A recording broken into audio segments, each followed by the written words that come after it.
Hello everyone, I am अर्चना महानंदन और आज के इस वीडियो में हम 27 जैन का करंट अफेयर्स कंप्लीट करने वाले हैं। आई मीन 26 जैन का ये करंट अफेयर्स रहेगा क्योंकि वन डे पहले का करंट अफेयर्स हम कवर करते हैं, ये आप सबको पता है। ये 26 जैन का करंट अफेयर्स आपके आने वाले किसी भी एग्जाम के लिए काफ़ी इंपॉर्टेंट रोल प्ले करेगा। बहुत सारे इंपॉर्टेंट क्वेश्चन है इसमें। आई होप ये वीडियो आपको पसंद आएगा। एंड फ्रेंड्स, आपसे एक रिक्वेस्ट है कि अगर मेरी मेहनत पसंद आती है, चैनल पे जो भी वर्क्स हैं वो पसंद आते हैं, तो प्लीज़ चैनल को लाइक एंड सब्सक्राइब कीजिए, बेल आइकन को प्रेस कीजिए सो दैट आने वाला हर एक वीडियो आपको टाइम टू टाइम मिलता रहे। आपका एक सब्सक्रिप्शन, आपका एक कमेंट, एक लाइक मेरे मोटिवेशन लेवल को दुगना कर देता है। बहुत ज़रूरी है, एटलीस्ट एक लाइक तो बनता है मेरी इतने सारे मेहनत के लिए। तो फर्स्ट स्लाइड है हमारा पद्म पुरस्कार 2023। ये हर साल गणतंत्र दिवस से पहले पद्म पुरस्कार विजेताओं की लिस्ट जारी की जाती है। उसी प्रकार गणतंत्र दिवस की पूर्व संध्या के समय भारत सरकार द्वारा पद्म पुरस्कार 2023 के विजेताओं की घोषणा की गई है। इस साल 2023 में 106 पद्म पुरस्कारों से कुछ हस्तियों का सम्मानित किया जाएगा, पुरस्कारों से कुछ हस्तियों को सम्मानित किया जाएगा। और इस साल 6 पद्म विभूषण पुरस्कार, 9 पद्म भूषण पुरस्कार और 91 पद्मश्री पुरस्कार, ये आपको याद रखना है। पद्म पुरस्कार कितना है तो 9 है, पद्म विभूषण पुरस्कार कितना है तो 6 है और पद्मश्री जो है ये 91 है। पद्म पुरस्कार के विभिन्न क्षेत्रों में किन किन विभिन्न क्षेत्रों में दिया जाता है तो ये आप देख लीजिए। सामाजिक कार्य, कला, खेल, साहित्य और शिक्षा, विज्ञान और इंजीनियरिंग, चिकित्सा, सार्वजनिक कार्य, सिविल सेवा और व्यापार और उद्योग आदि शामिल है, इन क्षेत्रों में दिया जाता है। ओके, और ये देश का सर्वोच्च नागरिक पुरस्कार है, ये भी आपको पता ही होगा। पीएम मोदी पर बीबीसी डॉक्यूमेंट्री बनी है और जिसको लेकर बैन की बात भी की जा रही है। क्या है हम देख लेते हैं। पिछले कुछ दिनों से बीबीसी द्वारा पीएम मोदी पर बनाई गई डॉक्यूमेंट्री पर विवाद छिड़ गया है। और इस डॉक्यूमेंट्री में गोधरा दंगों और उसके प्रबंध में उस समय के तत्कालीन प्रमुख मुख्यमंत्री नरेंद्र मोदी की कथित भूमिका को दिखाया गया है। विवाद की शुरुआत जो है ये जेएनयू से भड़कती हुई और एक जामिया में भी विरोध प्रदर्शन देखने को मिल रहा है, तो ये आपको पता होना चाहिए। और इंडियन फील्ड गन से दी जाएगी 21 तोपों की सलामी, ये काफ़ी इम्पोर्टेंट है। कुछ चेंजेस है जो आपको नोट डाउन कर लेना चाहिए। हर साल जो है ये 25 पाउंड आर्टिलरी से दी जाती है 21 तोपों की सलामी, लेकिन इस बार कुछ बदलाव किया गया जिसमें 105 इंडियन फील्ड गन से दी जाएगी 21 तोपों की सलामी, ये आपने देख लिया। और इसके बाद 74th गणतंत्र दिवस है। इसके अलावा और कुछ यहाँ पे देखने की जरूरत नहीं है।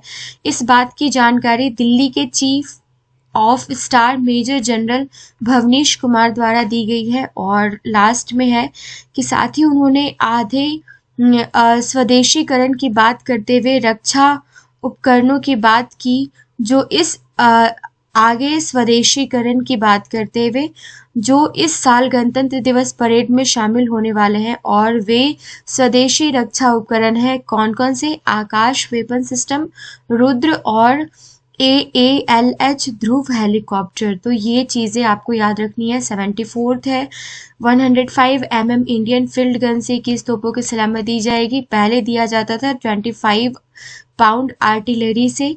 और जो स्वदेशी उपकरण है वो कौन कौन सा? आकाश वेपन सिस्टम, रुद्र और ALH ध्रुव हेलीकॉप्टर। यहाँ से कुछ वन लाइनर क्वेश्चंस हम कंप्लीट करने वाले हैं। सारे के सारे क्वेश्चंस काफ़ी इंपॉर्टेंट है। ऑन एन एवरेज अप्रॉक्स मैंने इसमें 20-30 वन लाइनर क्वेश्चंस इंक्लूड करे हैं। वन बाय वन सबको देख लेते हैं। हाल ही में किस देश के राष्ट्रपति गणतंत्र दिवस परेड में मुख्य अतिथि होंगे? ये क्वेश्चन मैं बार बार रिपीट कर रही हूँ। अल सीसी, अब्दुल फतेह अल सीसी नाम है इनका और ये है मिस्र के राष्ट्रपति। हाल ही में कहाँ देश में सबसे गहराई पर स्थित मेट्रो स्टेशन बनेगा? तो ये बनेगा पुणे में। नेक्स्ट क्वेश्चन है, हाल ही में भारत और किस देश के बीच पहला संयुक्त अभ्यास साइक्लोन 1 जैसलमेर में आयोजित किया जा रहा है? तो ये आयोजित किया जा रहा है कहाँ? ब्रिटेन के साथ, भारत और ब्रिटेन के बीच में। हाल ही में Vedanta Korean oil and gas के नए प्रमुख कौन बने हैं, तो ये बने हैं निक वॉकर। संयम मेहरा जो है ये बने हैं रत्न एवं आभूषण परिषद के चेयरमैन। और उसके बाद नलिन नेगी जो है ये भारत पे ने इनको सीईओ के रूप में नियुक्त किया है। और शिवा चौहान की बात आप कर लो तो ये सियाचिन में तैनात होने वाली पहली महिला अधिकारी बनी है, काफी इम्पोर्टेंट है। हाल ही में प्रभावेन सुभग चंद्र शाह का निधन हुआ है, वे कौन थी, तो ये एक सामाजिक कार्यकर्ता थे। और भारत का सबसे मजबूत ब्रांड कौन सा है, तो ये कौन सा है, ये है जियो। नेक्स्ट स्लाइड है, हाल ही में किस बैंक ने रूसी संयुक्त उद्यम में स्टेट बैंक ऑफ इंडिया को संपूर्ण 40% शेयर धारिका स्थानांतरित की है, तो ये की है कैनरा बैंक ने। आगे के क्वेश्चंस हम वन बाय वन देख लेते हैं। फर्स्ट क्वेश्चन है 2022 का आईसीसी मेंस T20 अंतर्राष्ट्रीय क्रिकेट ऑफ द ईयर किसे चुना गया है, तो ये सूर्य कुमार यादव को चुना गया है। 2022 का आईसीसी वीमेन T20 अंतर्राष्ट्रीय क्रिकेट ऑफ द ईयर किसे चुना गया है, तो ये ताहलिया मैग्रा को चुना गया है। क्रिस हिपिंग्स ने किस देश के 41वें प्रधानमंत्री के रूप में शपथ ग्रहण की है, तो ये न्यूजीलैंड ने की है। और दुनिया के शीर्ष गेंदबाज क्रिकेटर कौन बन गए हैं, तो ये मोहम्मद सिराज बन गए हैं। पर्यटन मंत्रालय लाल किले में कौन सा 6 दिवसीय मेगा इवेंट आयोजित कर रहा है, तो ये भारत पर्व आयोजित कर रहा है, कौन, पर्यटन मंत्रालय। नेक्स्ट क्वेश्चन है जनवरी 2023 में राष्ट्रपति द्वारा कुल कितने पद्म पुरस्कार की स्वीकृति दी गई है, तो टोटल 106 है।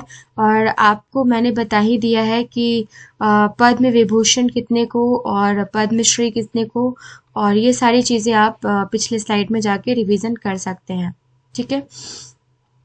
नेक्स्ट क्वेश्चन है हाल ही में महिलाओं की आईपीएल नीलामी के लिए कुल कितने रुपए की सफल बोली लगाई गई है, तो ये 4,670 करोड़ की बोली लगाई गई है। हाल ही में हॉकी विश्व कप में जर्मनी ने किस टीम को हराकर सेमीफाइनल में प्रवेश किया है, तो ये इंग्लैंड को हराया है हॉकी में।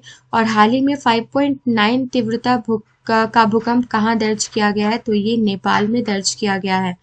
जनवरी 2023 में राष्ट्रपति द्वारा कुल कितने रक्षा कर्मियों को वीरता पुरस्कार की मंजूरी दी गई है, तो ये टोटल 412 है।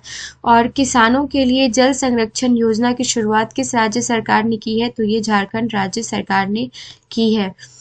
किस राज्य में 100 डेज टू बीट प्लास्टिक अभियान शुरू हुआ है, तो ये दिल्ली में हुआ है। और जनवरी 2023 में यूथ 20 ग्रुप की पहली बैठक किस शहर में आयोजित की गई है, तो ये गुवाहाटी में आयोजित की गई है। जनवरी 2023 में इंडिया ओपन बैडमिंटन चैंपियनशिप में महिला एकल का खिताब किसने जीता है, तो ये अन सियंग ने जीता है।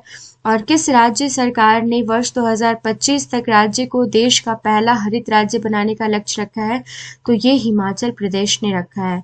तो ये टोटल 30 क्वेश्चंस आज हमने वन लाइनर कंप्लीट किए हैं और कुछ 3-4 स्लाइड्स थे जो हमने कंप्लीट किए हैं जिसमें एक्सप्लेनेशन की ज़रूरत थी। आई होप ये वीडियो आपको पसंद आया होगा फ्रेंड्स। अगर ये वीडियो पसंद आता है, मेरी मेहनत पसंद आती है, तो प्लीज़ चैनल को लाइक एंड सब्सक्राइब करना ना भूलिए। मिलते हैं नेक्स्ट वीडियो में। Thank you so much.